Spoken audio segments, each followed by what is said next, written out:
Chandu the Magician.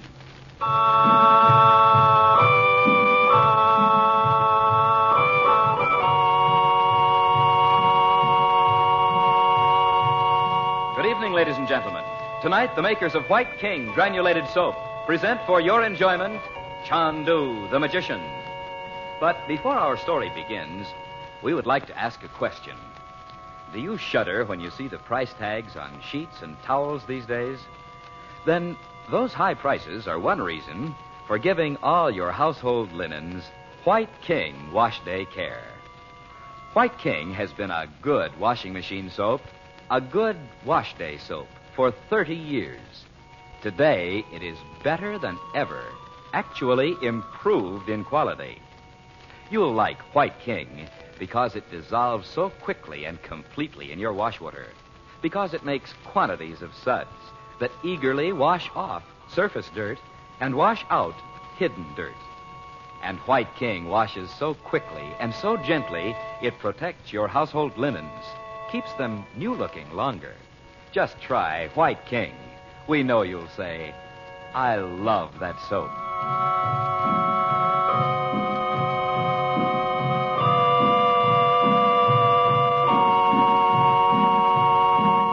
Haunted by an ominous premonition of disaster, Frank Chandler decides to go once more to the rooms of the sinister Roxor and search them for a possible key to the riddle. He finds part of a letter signed by the Princess Naji, begging him to meet her in Italy. But Chandler believes Roxor left it for him to find and has some reason for wanting him to leave Cairo. Later, he pretends to leave Naji's home, tricking Roxor's watching Arab into reporting that Chandler has gone. And not knowing their new acquaintance, Gordon Douglas, is an agent of Roxor's, Chandler sets himself to await Roxor's next move. Now, late the following afternoon, Dorothy, Betty, and Bob have gone out on the river to escape the heat. The felucca, manned by Naji's Arab boatman, is moving slowly down the Nile toward her home. But behind them, on the river unseen, is the boat of Gordon Douglas. Chandu the Magician.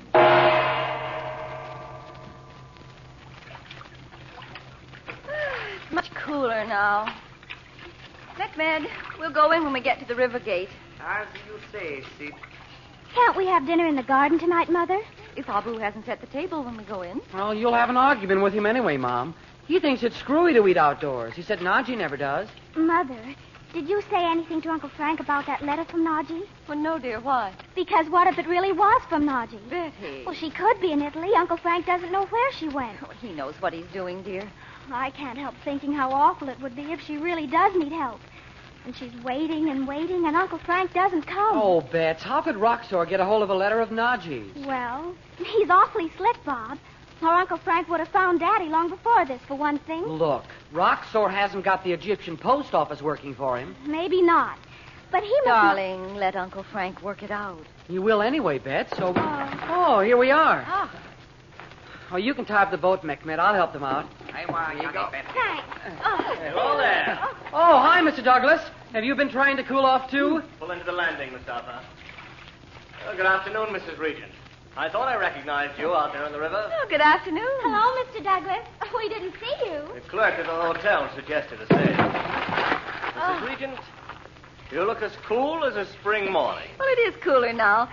Egypt's like Southern California. Don't tell me I know. No matter how hot it is in the daytime. It's always cool at night. It is, too. Oh, I believe it, Betty. Oh, Mrs. Regent, I was going to drop in later. Will you be in? Why, yes, we... Well, why don't you come in now? Well, I'd like to, if your mother doesn't mind. We'll be glad to have you. Thank you. Mustafa, you needn't wait. I'll get a cart. Take me back. You know, there's nothing more boring than sitting around a hotel. Oh, gee, I thought foreign correspondents never had a dull moment. Oh, I'm waiting to hear from my office in Rome about something, but... Oh, let me open the gate. Isn't Naji's garden beautiful, Mr. Douglas? Looks as if it might be centuries old. It is. I think the high wall all around makes it look positively feudal. And you know, at night, the whole place is locked up like a fort or something. I know what you mean. I told you the other day, I've heard endless stories about the mysterious princess no one ever sees. Little you know. Bob, will you go in and see if there's any mail? Oh, sure, Mom, in a minute. Mr. Douglas, would you look at some pictures I've taken? I'd like to know if they're any good. Well, I'm no expert, Bob, but I'll be glad to look at them. Oh, they're up in my room. I'll get them. Let's sit out here, Mother, shall we? All right. Mr. Douglas, would you like to have dinner with us? Why, thank you. I'd love to. Oh, it'll be fun. Mother, shall I go and tell Abu? Please, dear. Here, take my hat, will you? Uh-huh. I'll ask him about having dinner outside. I didn't know there was a woman in the world who could take off a hat without looking into a mirror afterwards. Well, as Betty would say, I'm the casual type. Not casual, exactly. Restful, that's the word for you. I suppose all writers automatically try to analyze everybody they meet. You know, I have a friend at home. Don't pigeonhole me, Mrs. Regent. Why, you sound as if I'd accused you of something dreadful. I'm sorry. Truth is, I guess, I resent being lumped together in your mind with a mass of other people. Oh, you won't be. By the time we get home, you'll become that man we met in Egypt. And Bob and Betty will paste your stories in a scrapbook and brag about having dinner with you. Is that a subtle way of putting me in my place? Reminding me that you're the mother of two? If I had to do that, Mr. Douglas, I wouldn't be at all subtle. I see. Well, just my bad luck. What is? That the most attractive woman I've met in years is... Well, no use saying any more now. I agree. But I do hope you're not angry. Because we can still... Chandler! I thought you were out of town. How are you, Douglas? Well, I'm surprised. I understood you to say you were leaving Cairo for a few days. Not just yet. Dot, Betty wants to know if you can come in for a minute. Why, yes. Excuse me. Certainly. It's very pleasant out here this time of day. Yes. I hope you don't mind my dropping in like this. As a matter of fact, I've been wanting to talk to you about India. Yes, you spoke of it the other day. Is there anything in particular you'd like to know? Well, is it true there's anything more to those tricks the street fakirs do than just tricks? No, I don't think so. I thought not. Of course, there are men who teach the real secrets of what we call magic. You're not serious. I am indeed. The ancient wisdom of the East. Men have lost it now to a great extent. But it's been preserved through the centuries by a handful. A handful of the faithful. Exactly. I don't often discuss this with anyone, Douglas. People who know I'm called Chandu the Magician out there, well, I let them think the things I know are just tricks. Parlor magic. I appreciate your taking me seriously. It's a little different with you. In what way? Douglas, I'd like to have you understand just what it means to study with a master of the occult, as I did. For 10 years. Oh, you want me to do a story on this, I see. Not at all. You'll know what to do when you leave here tonight. Now, look here, this is very odd. Are you sure that you want You to... don't know how odd. Enough, Ahmed. If you'll wait here a moment, I'll show you, Douglas. I'm not hard to impress with sleight of hand. And I admit I've heard of your tricks even in Washington. Well, what's that? Not a crystal ball. Yes. I'll set it here. Just pull up your chair, will you? I'll sit here. Just look into it, Douglas. You surely don't expect me to see anything, Chandler. That's not the way crystal gazers work. Look. Look, I say. What's that sound? Where's it coming from? Look into the crystal. I will lift the curtain of time from your life. I will know what you did and why you have come to take a place in my life. Look, Douglas. Why, that's my hotel room in Rome. Who is the other man? The man with you? I... Tell me. You can't force me to tell you anything. You knew that man was to die. The mark of death is upon him. Tell me. His name is... No. No. His name is Douglas.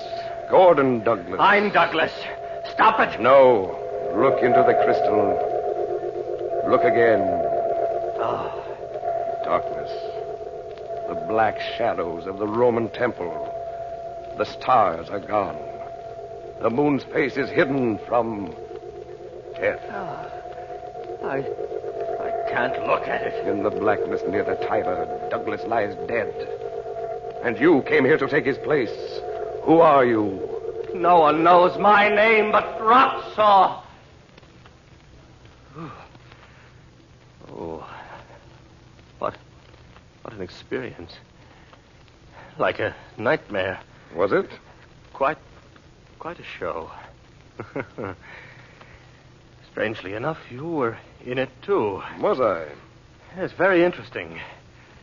You know, I'm rather glad no one could see it but myself. It was nothing much. You understand, just an incident that happened before I left Rome, but, well, you understand. Oh, yes. You said I was in it, though. I seemed to hear your voice. I suppose that was because I was listening to you when I fell asleep, or whatever the term is. I asked you a question. Don't you remember? Why, no. When? In the nightmare. No, I did. You don't mean to say you saw all that? You couldn't have, or you... Nothing. All I'd have known, you're an agent of Roxor's. Roxor's? What's that? I never heard of it.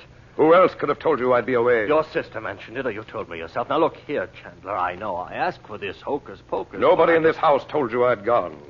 Roxor left that note, thinking I'd dash off to Italy. What were you to do then? I'm sorry, Chandler. I'm afraid I can't go along with this. If you really believe such stuff, I'd advise you to consult a good psychiatrist. So you haven't had enough yet. Sit down, Douglas. Oh, no. You will once more relive an hour I must see. No. Look into the crystal. That's it. Now.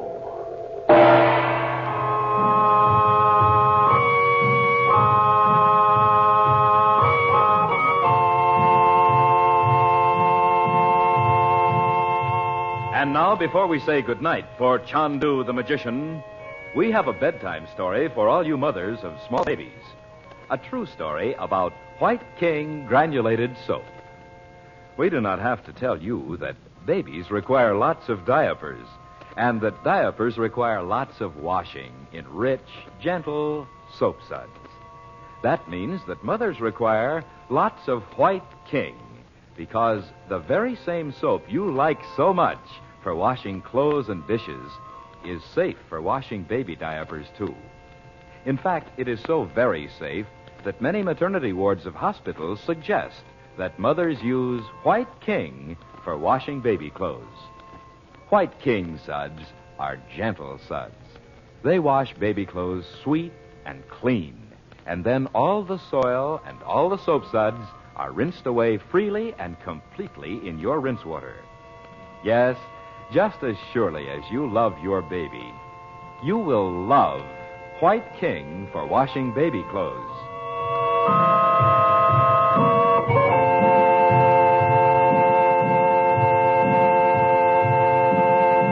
The makers of White King invite you to listen tomorrow at this time when the story resumes. Chandu the Magician. This is the Mutual Don Lee Broadcasting System.